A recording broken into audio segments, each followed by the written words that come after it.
Hello BG, I'm Ryan Strobick, and this is your Falcon Sports Report.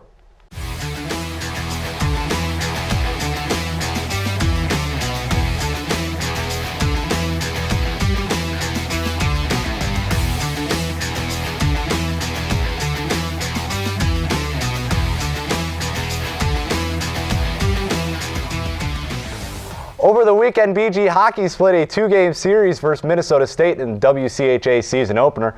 This is the second time so far this season that the Falcons have split a series. In the first game of the series, BG took a hard loss, falling to the Mavericks by a score of 4-1, with the only BG goal coming from freshman Cameron Wright. Wright's score was his team-leading third goal so far this season. In the second game, the BG Falcons came through with a flurry of goals from multiple Falcons to overwhelm Minnesota State 5-2. To start things off, sophomore forward Lucas Craggs put in 2 goals in the first period to give Bowling Green the early lead. In the second period, BG added 2 more goals from Connor Ford and Max Johnson, but Minnesota State responded with 2 goals of their own. Finally, senior Brett DeAndrea put in an empty net goal to seal the game for the Falcons at 5-2. After the weekend, Bowling Green sits at 2-3 with 1 win in the conference. The Falcons will look to get off to a good start in conference play when they face the University of Alaska in another 2-game series at the Slater Family Ice Arena this Friday and Saturday. BG football lost once again, this time to Mac West leading Northern Illinois. The Falcons were able to keep the game within 1 score until back-to-back interceptions by Grant Loy put the Huskies up double digits. The Falcons fall to 1-7 on the season with more questions than ever at quarterback. A positive for the Falcons is Andrew Clare's 100-plus yards on 7 yards per carry. Clare continues to be the only skilled player on offense that has made an impact consistently. BG has their bye week this week, followed by a Halloween night game at Kent State next Tuesday.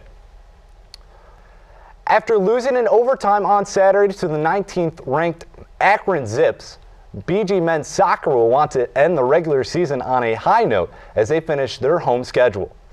Tomorrow night at Concord Stadium, the Falcons will play a non-conference match against Fort Wayne before playing Northern Illinois Huskies this Saturday on senior night. After the senior night festivities, BG will play their last game on the road against a tough conference opponent in 8th-ranked Western Michigan.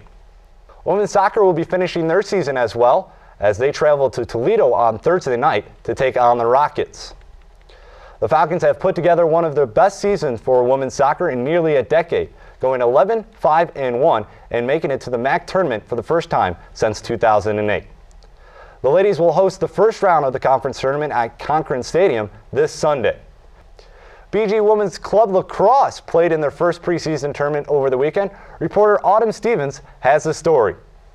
The BGSU Women's Club Lacrosse team finishes 1-2 this past weekend after 3 hard-fought battles. The Oakland University Fall Ball Tournament hosted not only BGSU, but Eastern Michigan and Central Michigan as well. The day began with a 7-4 win against the EMU team. Power moves in the midfield allowed for winning draws and quick passes that led to the lead by halftime. The team was able to keep that lead during the second half with goals from key players including Sydney Rossiter and Melody Freeland.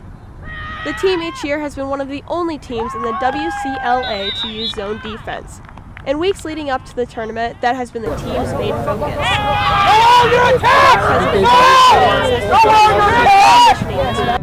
To keep players ready for the spring season. Once an indoor facility is available, transitions off of the clears will be the next item on the list of indoor practice. The team went on to lose the final 2 games, but this tournament gave the team the opportunity to learn the playing styles of new members. They are now also able to adjust the practice schedule to fit what the club needs to work on most.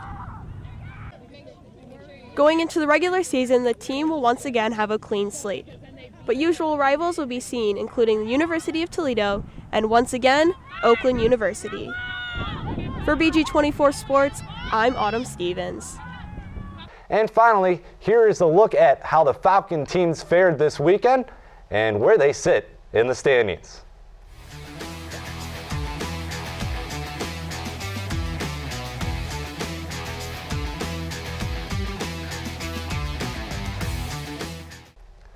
That's all for this Falcon Sports Report. Check in again on Friday for updates and stories about your favorite Falcon teams.